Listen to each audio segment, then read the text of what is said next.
Imom Buxoriyning dadalaridan juda katta miqdorda meros qolgan. Meros. O'sha merosni bir o'g'ri poylab yurar ekan. Uyga tushib shuni olaman deb yurar ekanda, katta miqdorda ekan endi. Buxoriy bu merosni olib safarda chiqib ketdi. Orqasidan o'g'ri ham chiqqan. Bir joyga kelib kemaga tushdi. Kemada ketayotdi, yana orqasidan yurdi. Buxoriy juda e'tiborli odam bo'lgan. Kirgan joyida, turgan joyida odamlar o'tirmagan uni oldida. Tik turgan. Shu darajada e'tibori kuchli odam bo'lgan. Bunga alohida joy qilib berishgan, hamma qo'riqchi e'tibor qilib turgan uchun o'g'ri pulni ola olmagan. Oxiri nima qilgan?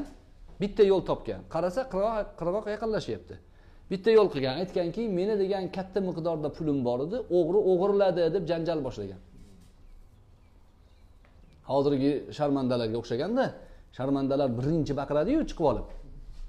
Imomlarni allachi deyapti. U o'g'ri, o'shalar o'sha o'g'rilar u.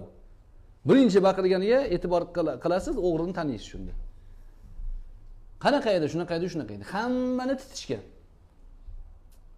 Titganda chiqmagan. Buxoriyni titish birovni xayoliga ham kelmaydi.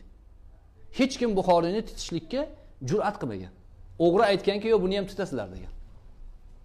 Chunki shunda bo'lish kerak degan. Buxoriyni ham titishgan, Buxoriyda ham yo'q. O'g'ri lol bo'lgan. Qirg'oqqa tushganlardan keyin o'g'ri kelib, o'zi yakka turganda Buxoriyga kelib so'ragan. Pulni bilardim degan. Men o'zi o'g'riman degan. Sizni degan, "O, falon joydan buni kuzatib kelyapman. Sizlarga ma'lum edi" degan. "Qayerga bekitdingiz? To'g'risini ayting" degan. "O'zini pulini." Deganda bu gap chiqqan zahoti uni dengizga tashlab yubordim degan. Tashlab yubordim. Nimaga? Buxoriyga shunaqa gap bo'lgan edi degan tuhmat. Tuhmat bo'lsa-da, shunga o'xshagan gap meni hadislarimga ta'sir qilib qolishligidan qo'rqib tashlab yubordim uni degan. Ya'ni bu odamlar shunaqa odamlar bo'lgan.